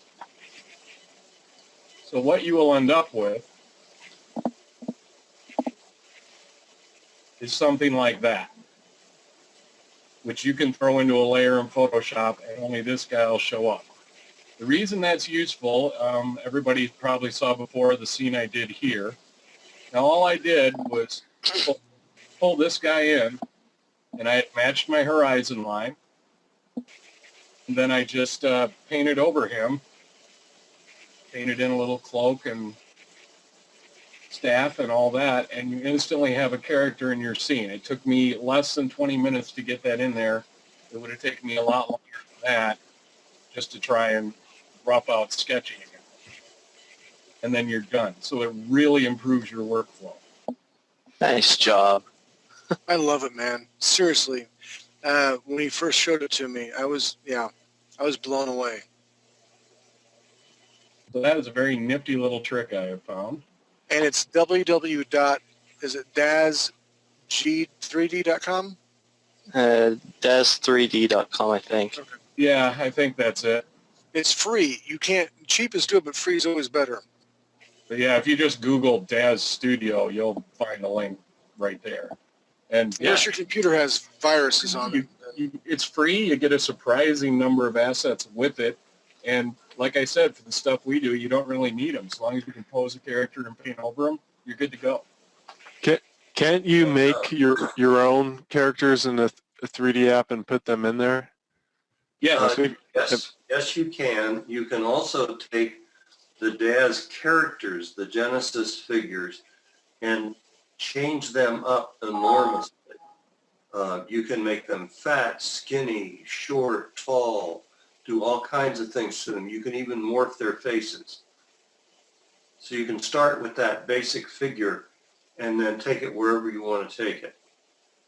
Yeah, and I hadn't showed it, but when you load that character in, you have a bunch of presets that you can adjust how muscular they are, how tall or skinny before you even pose them. So there's a ton you can do just is out of the box. I was thinking like as an extension, say Ray made a really cool character, and then Steve, you wanted to put that in your art. You know, he could do it like he could make it and bring it into Daz, and then you could pose it for whatever you need to do in your scene, or if you're doing a comic, that would help because you can get all the different angles and stuff, and you could even draw over it. Yeah, that would work, but since I ultimately animated the one character I did in Blender, you can do the same thing in Blender. So exactly. If you're modeling it, you can do it in the application you're in. But this is a great workflow for somebody who may not know how to model characters or may not be very good at drawing them. No, I was just saying someone could model it for you, and that's something you could use in there. But yeah, you could. Blender's also free, so I guess you could. But yeah, if I didn't know anything about modeling, I could have Ray send me that rigged character loaded up for Daz, and yeah, absolutely, you could do that. Yeah, I mean, I know you can buy individual characters for Daz. You can buy like little packs and stuff. So if you wanted more stuff to do, you could do that. But they probably have some free stuff that you can download as well. Oh, there's lots of free stuff. Yeah, and they regularly have some of their purchase packs. If you keep an eye on it, regularly they put some of those out for free. So you can build a pretty expensive library. And have a lot of sales. Yeah, $2 assets. Anything that works on Poser can usually work in Daz as well. Yep. I downloaded it back when it was only going to be free temporarily. I guess they changed that to just free all the time. But I never actually used it. But I did watch some tutorials, and I've had problems with it. I'm not going to lie. I've had problems because, I'm like, well, I'm cheating. And here I am talking about the ends justify the means. And the more companies I work with to make money for a living doing this, I'm leaning more and more. I try to download Daz today on my computer, and as soon as we're done with this class, Mr. Nelson, 50 Shades Nelson, correct, is going to look at my computer and fix it. And Buzz is right. He's like, hey, for close-ups, for hands, and this gives you a great idea to make poses. Just like Steve said, you can get different camera angles. I can do this. I can make any angle I want. As an artist, you listen to all my classes, you can do that. But it takes time. And if you're going to make a living at this, it's all about time management. To make a living at this, I have to work for 3 to 4 companies a week, different projects. It is time management. And like Mr. Steve said, and I agree with him, and Ray, here we go. We have new tools. There's nothing wrong with it. I would rather sign paychecks than autographs at this point in my life. If it makes you feel better, Derek, I actually learned this from Jonas DeRoe, who is a professional concept artist. So. That does. Seriously. It really does. The other part of that, Derek, is that as you keep first of all, you're going to be doing these harder, more complicated angles, perspective angles, and you're going to be able to pull them off faster. And as you're doing that, the more you do that, it's going to train you to where you can do that faster without even using them. No, I agree. You kind of get those angles in, but it's like it's probably, I mean, just the simple fact that you can produce more of them means that you have done the work that many more times, which means you've kind of sketched that into your mind that many more times. So. No, I agree. Hand-eye coordination. When I remember as a kid, my mom and dad were cool. They always, inspired me. They dropped my tracing paper, and I love to draw like insects, bugs. I remember drawing the thorax of like ants, and praying mantises were freaking awesome. But when you trace over stuff like that, again, it marries hand-eye coordination with their anatomy. And I'm not a huge, I guess, proponent of tracing because it's not your own. But if you can make your own, like Steve said, I mean, he made it that it started from a T-pose. He posed that piece of art. He painted on top of it. That is his own artwork. That's it. And like Miguel, a week ago, it was all pencil and paper, a great concept on paper, and he polished the heck out of it. It's professional level now. So with that, I mean, I really want us to use these tools that are here, especially if they're free. Go ahead and use them. Derek, the other thing is you don't have to trace them. I mean, if you have two monitors, and even if you don't, you could print it off or whatever, but you have two monitors, you put it on, you take a screenshot of the pose you want, put it on one monitor, and on the other monitor you draw looking at that, and then the artists have done that forever. There's no cheating and looking No, I at agree. I agree. references. We should draw from what we see. Right. When I first started, I wanted to draw. Even back before digital, they used to have the wooden figures on the stick Right. pose and used to draw from. I mean, For sculptures. they've been doing that since Da Vinci. Right. We should draw what we see. I wanted to draw like Jim Lee and Michael Turner. He passed away. I heard he's a really nice guy, but I really love his Witchblade style, and I really try to emulate that style. But in order to draw like that, you have to draw what you see, and most chicks don't have booby tape on them and don't look like that. So you need to learn to draw realistically, and then because my characters are very elongated, very exaggerated, draw what we see. Then from that we can start making, like I said, indications of what eyes look like. Because the girls I draw, they don't have eyes like that in real life. The hips, the curves. Maybe 1% of girls have those curves, and the 1% that do, they're probably like pole dancers. They're not made that way. They're made that way. Looking at a reference, you could just get the basics of what's going on, and you can elongate that in your own drawing. You can take it and just kind of add your own style. Own flair and style, yep. Derek? Sir? If you take my screen, I'll show you a whole series of illustrations I made for some children's stories I wrote just using Poser and Daz. Roger that. Mr. 50 Shades Nelson, can you take Mr. Ray's screen, please? Does he have to? He has to. You said Curtis's? Mr. Ray. Oh, Mr. Ray. Sorry, I got their voices confused.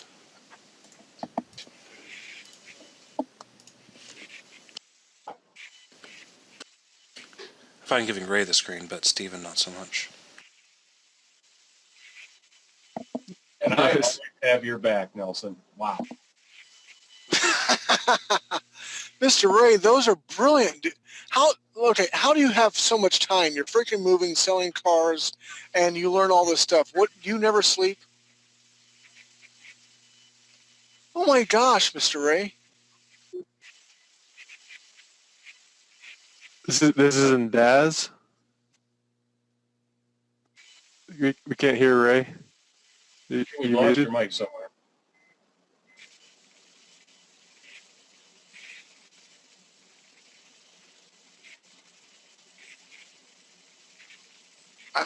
I'm Did you say this blown was away. Daz? I think he said it was Daz. Between Daz and Poser. I just now could hear you guys finally. Oh, Yeah, I did all of these illustrations using characters that came from a guy in Germany who calls himself Nursida. And then various and sundry assets of buildings and so on, tables, and all of this was all pre-done, and I had to assemble it and pose the figures. But I mean, that's just the kind of thing you can do without having to model anything yourself. I mean, what's out there that's either free or inexpensive is just amazing. it reminds me of clay animation in a way. I do know of at least 2 professional illustrators who work exclusively in Daz and Poser. They do all their work with it. So And why not? they're not even really illustrating, but they make a living. Yep. Well, and sometimes they create the figures and then just use the programs to manipulate them. Yep. Well, you can mix and match too. You need to, if somebody's already done something that you need, you can use that. And then if you go, oh, nobody has, Right. this unique character, Yeah, so I'm going to do it. Like Here's this the little deal. rat down here behind her. I just thought I wanted a rat in the scene, but I found a free rat, so I stuck it in there. Here's the deal. I think we're running into right now. I remember when Lord of the Rings, the 2 Towers came out with Gollum, and then you had Dobby from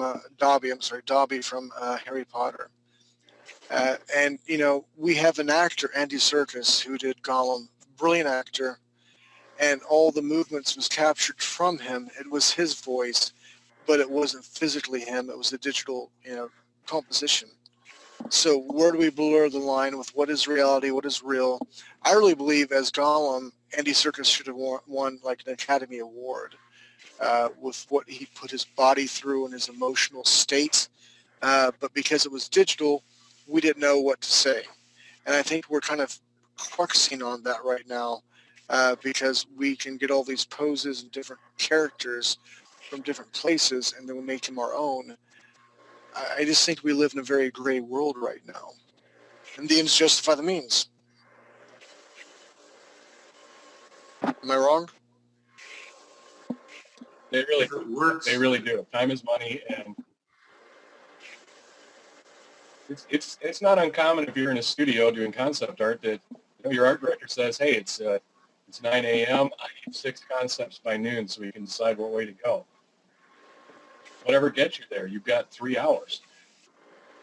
Yep, I agree.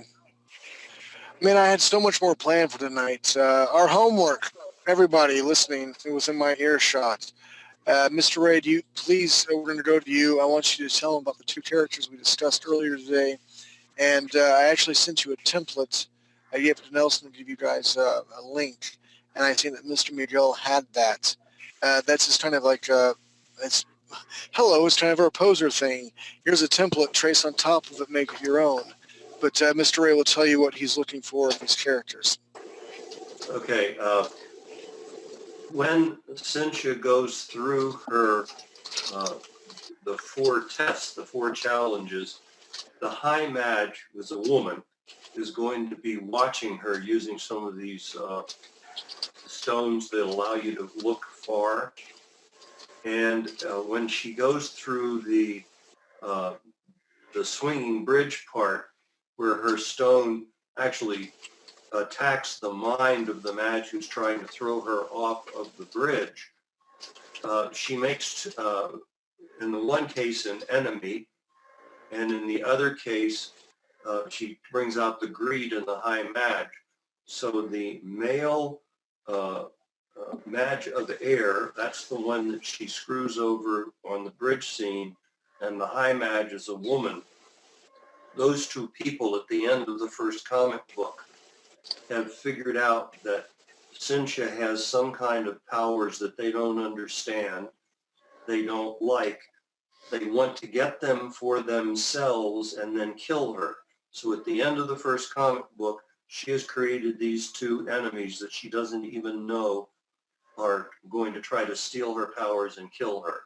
I need people to come up with those two characters. So we have Cynthia, her parents, the Madge who helped her get her stone, who's her friend, and then we have these two guys. So we've got some of those people already. I'd like to see these two villains because they're going to be important to the rest of the story. So do we have that? Do we have it? Why don't you give them a small description? That would help out immensely. Well, I'm thinking that the woman who is the High Mage tends to be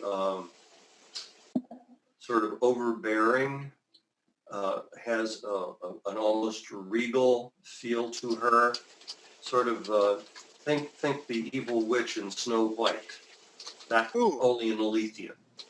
And I'm thinking that the Mage of Air, the one that she physically hurts, he's a wiry, sort of weaselly kind of a fellow. That is so not my template. I made him big and bulky. Shoot. Well, but surprise me. Maybe what you come up with is I like better. As I say, this is an iterative, collaborative process. I don't really get all the what with the bridge and someone betrayed someone at the bridge, or well, if you actually read the story in the part where she's in her challenge, Wolf. One of the challenges, Wolf. She goes across a suspension bridge across a very deep chasm. And the test is to see if she can get across while there's a Madge on the other side who's trying to manipulate the bridge to throw her off. Well, once her stone figures out what's going on, you remember her stone's power is the ability to control other stones, other people's soul stones. It gives this guy a splitting headache. It makes the bridge go absolutely straight, and he's screaming for her to stop. So she's made a real enemy on this guy. Each of the contests that she goes through has a different symbol. So the first one is water. The second one is fire. The third one, which is the one we were just talking about, is air. And then the fourth one, which we've all spent a lot of time on, and that's the hive, that's earth. Nice. Very nice. So the first one she fights a criminal.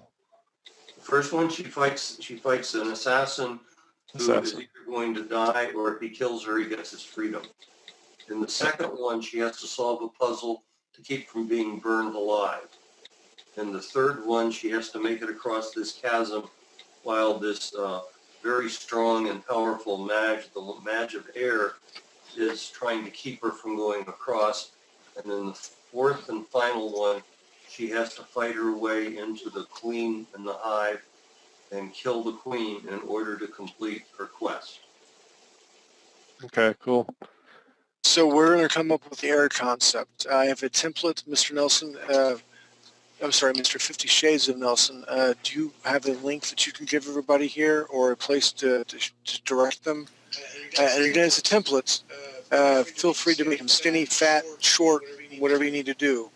And then that next week, let's discuss that. Yeah, I put it in BuzzNet at the beginning of class, so I'll put it back in case anybody missed it. It's also available on the site if you go to the assets section of the MMO Concept Art class. Okay, we're going to do that, and we'll debut some more pages. Real quick, I'm sorry, take my screen if you can. I know we're way over time, not way over time, but we're over time right now. Go and take my screen, Mr. Nelson. Roger that. This is the page that I'll be sending you, Wolf. Technically, this should be page 7. 7, I think, had 6 to 7 panels. This is Cynthia as getting ready to go into her quest. She's looking down here, and I'm leaving a lot up to colors to put the little, this is where she's going to be teleported from. Her father gives her a staff. This is her and he. I wanted kind of an intimate area.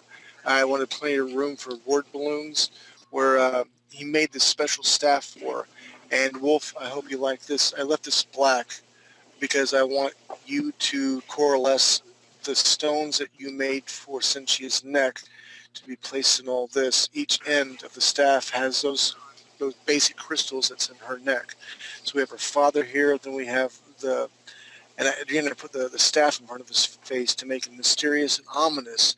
This is the person that will be leading her down to take the trials and teleport.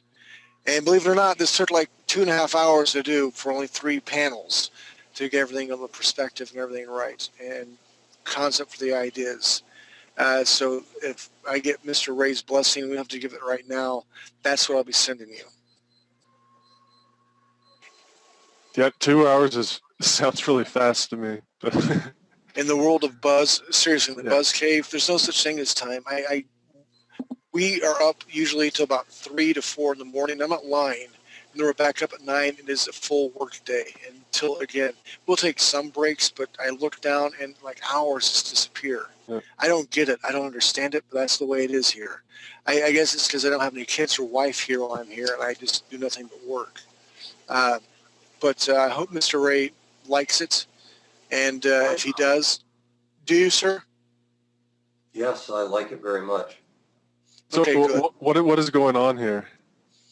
Cynthia's looking down to where she's going to be taken to her area where she teleports into the challenge. Her father's, and it's really cool dialogue. Basically, look, I made the staff for you. He makes staffs. I really want you to take it. She's kind of reluctant, I guess is the word to say. And she'll take the staff, and he said, like, I can't tell you a lot about it right now, but you just need to take it. And the crystals that will come along this area through here, I left it this black. Right. And I want you to paint on top of it what matches Cynthia's crystal in her neck.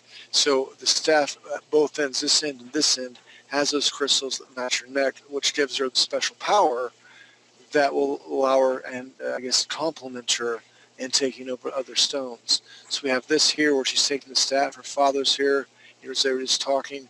And then now we have the ominous figure that's going to take her down here to the teleportation area. So that's page 7. And Mr. Ray has some great writing and stuff to it. And I didn't want to rush it. I don't want to put small panels. This deserves good detail. And with your coloring style, Wolf, I mean, you're brilliant.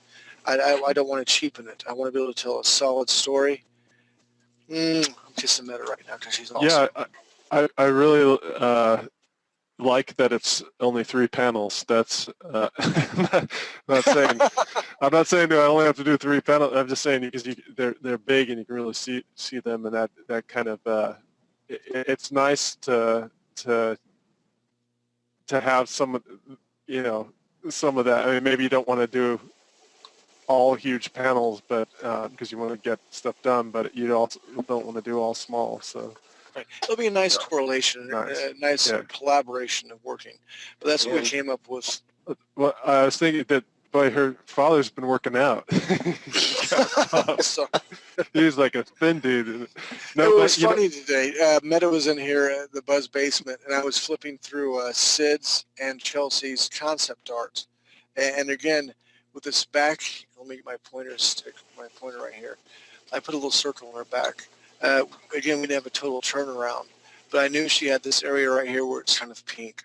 I wanted to show her kind of a girly pose where she's kind of, I wanted to convey the emotion that she's nervous, so she's drawn in really tight. Chelsea did a brilliant job with the armor down here through the legs. Right through, I kind of cheated because I wanted more of the father to be seen because this is his scene. I love you. Here's what I got for you. Don't ask me any questions. Just do it. So she's kind of reluctant to get it. And then to cheat and everything in order to get this guy in here. This is to close-up, cut her head off. We know she's established here and here. And again, when we have this pink area through here, the sleeve in her armor, we're going to know it's her. And her little loincloth here, this is her dad. And it's going to work. And I may have to do a couple more pages until we find some more artists. I don't mind doing that, but I really want to say it's not about me. It's about 3D Buzz. I want more artists to be able to do it. And I don't mind different styles. I mean, if you came in with a style of like total manga style, that's fine. I want to showcase 3D Buzz artists, so just keep that in mind. Can she have a gauntlet on one of her hands? She has kind of a gauntlet right here, and I'm going towards, I really want to respect what Chelsea's done. Again, because I had to flip back and forth to what she did. Hers, in my opinion, is a lot better, but I wanted to try to keep it close to what she did. So, and maybe next week she'll be here, but I really believe Chelsea nailed it.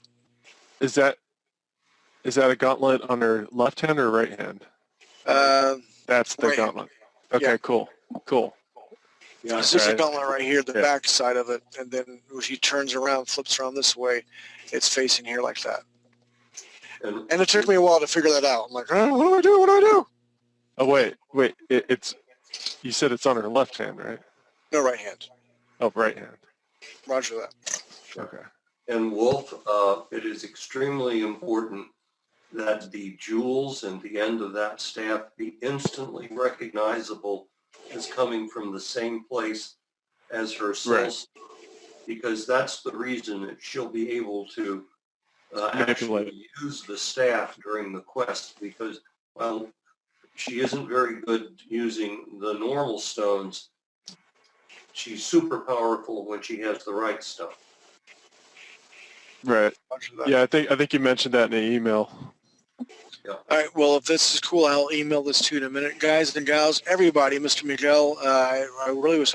Is Mr. Clinton here? If not, I hope I hear from him next week. Mr. Steve, thank you for being here. I really want to throw my hat out to Steve. An environment piece to show her. Oh, you do? Well, let's take Mr. Steve's. I mean, I know Mr. Nelson's up there. He's not doing a lot. We can just go a little bit late. It'll only take a minute. Mr. Nelson, 50 Shades of Nelson, can you please take Mr. Steve's screen? Man, a few words, and technically that's not a word. Apparently I'm going to have to stop being nice. This was just a quick snap test off the piece I did the other week where I modeled out corner pieces and just making sure that everything actually snapped together like it was. But based off of what Miguel was talking about last week, I did this piece with the farm water source. I'm done. I quit. You guys are too good for me. I'm leaving. Brilliant stuff, Steve. Thanks, sir. Did you take the? Is that like a picture that you put on there for the waterfall, or did you actually?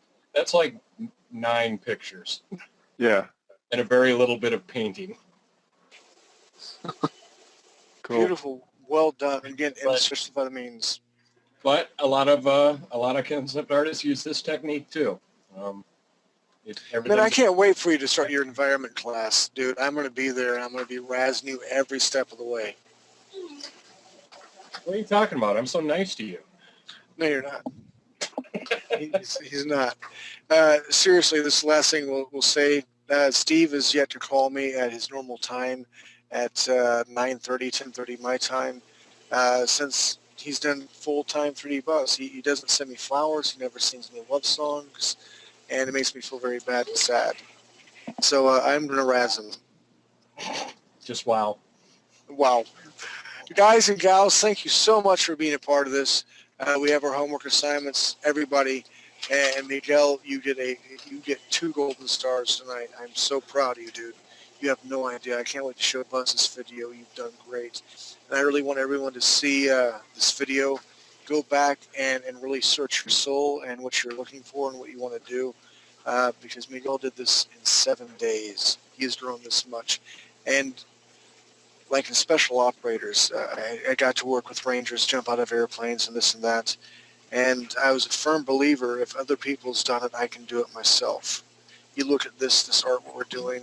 If you can conceptualize and learn the tools, you believe in yourself, other people have done it, you can do it yourself. Hoorah. Hoorah. Hoorah. Hey, Miguel, before we go for next week, I am challenging you to get Daz Studio loaded up, give that technique a try, and pull at least 1 character into each one of those pictures to demonstrate scale. Okay. I love Miguel. He's awesome. What is the Manga Pro or no? Manga Studio. Manga Studio. You know how you were saying that you were showing us how you could they had those models. It was kind of it was basically it was very similar to what you can do with DAZ. So DAZ has a lot more power than Manga Studio. Manga Studio I really love. It's great for layouts. I will never ink in any other program again as long as I live. I can throw some killer tones down, I can't get DAZ loaded on my computer because it's kind of boogered up at the moment. But I talked to Steve, and as much as Steve has hurt my feelings by not calling me, I really respect his ability to think as an artist, and he says this is what we need.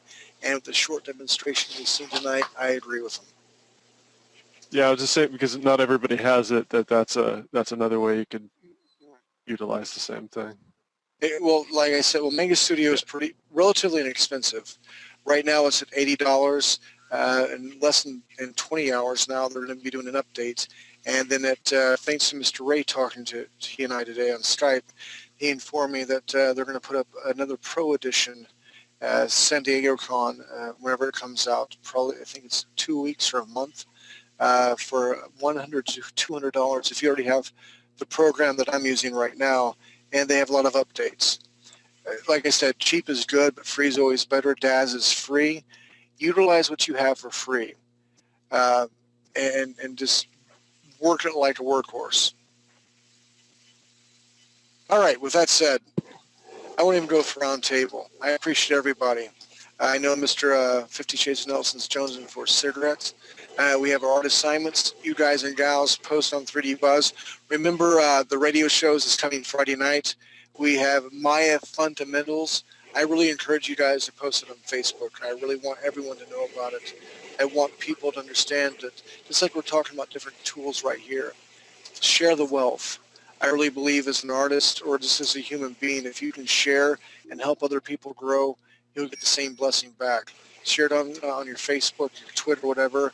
We have Maya Fundamentals. I think it's for $29.99. It's a great buy.